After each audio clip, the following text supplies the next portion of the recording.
Shalom, selamat pagi. Sate pagi hari ini bertemakan pikiran iman. Firman Tuhan terambil dari Mazmur pasal 65 ayat 4. Berbahagialah orang yang engkau pilih dan yang engkau suruh mendekat untuk diam di pelataranmu.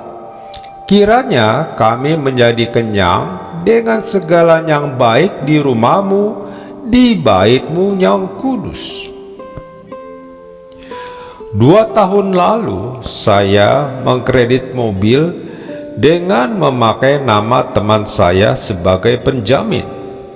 Dan tahun ini ia meminta saya melunasi sisa hutang mobil yang masih $11.000. Karena ia tidak bisa menjamin saya lagi. Dari mana akan saya dapat uang sebesar itu? Saya hanya berdoa, Tuhan, Engkau tahu bagaimana menghandle situasi ini. Sebulan kemudian, tepatnya tanggal 7 Februari, mobil saya ditabrak lari oleh seseorang sehingga bodi bagian kanan belakang hancur total. Pendek cerita, mobil saya tidak dapat diperbaiki lagi dan asuransi membayar penuh harga mobil tersebut sehingga saya bisa melunasi sisa hutang di bank. Dan saya mengkredit mobil lain yang jauh lebih baik. Bunga sangat kecil dan lebih murah dibanding dengan mobil lama. Dan lebih daripada itu, saya bisa mengkredit mobil tersebut tanpa perlu seseorang penjamin.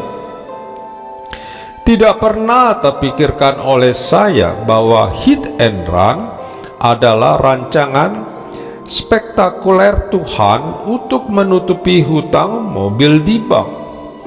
Pikiran iman saya hanya mampu mengimajinasi sejumlah berkat Tuhan yang dapat saya kumpulkan di akhir tahun untuk menutupi hutang bank. Demikian pula kisah tentang Abraham yang tidak gentar untuk mempersembahkan Ishak kepada Tuhan karena pikiran imannya yang mengimajinasi kemampuan Tuhan untuk membangkitkan Ishak.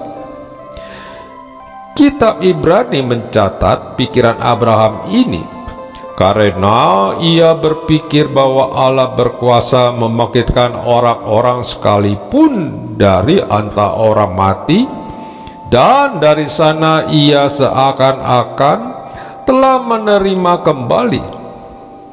Terjemahan NKJV memakai kata figurative sense untuk menggambarkan pikiran imannya yang mengimajinasi kuasa Tuhan yang mampu membangkitkan Ishak. Lalu, di manakah figurative sense atau pikiran iman kita ketika saat ini kita sedang diperhadapkan pada situasi yang sulit? Kita cenderung menjadi panik dan stres ketika diperhadapkan pada momen-momen yang sulit, sehingga lebih mudah bagi kita untuk melihatnya sebagai sebuah bencana di baliknya daripada mengimajinasikan kuasa Tuhan di dalamnya. Demikianlah bangsa Israel melihat situasi kelaparan di tengah padang gurun, dan yang terbentang di dalam pikiran mereka hanyalah kematian. Bukankah kita pun berbuat hal yang sama ketika persoalan dan kesulitan hidup mematikan pikiran-pikiran iman yang mengimajinasikan kuasa Tuhan? Kekhawatiran, ketakutan, dan keputusasaan menjadi reaksi utama kita. Lalu bagaimanakah kita mampu melahirkan figurative sense dalam situasi yang berat dan yang akan membawa kita kepada pikiran-pikiran iman yang melahirkan kuasa Tuhan? Tidak ada jalan lain selain kedekatan kita kepadanya. Iman kita pernah lahir dalam satu malam, karena iman adalah benih yang harus kita sirami setiap hari dan kemudian akan menghasilkan buah pada musimnya. Yang terpenting di sini adalah kerajinan kita menyiraminya, sehingga di saat kita memerlukannya, Ia ada di sana. Amin. Mari kita berdoa. Bapa Surgawi, buatku bisa membuat akan jalan keluar yang Engkau sediakan ketika aku mengalami masalah, yang akan menjadi kesaksian bagi banyak orang. Di dalam nama Tuhan Yesus aku berdoa. Amin.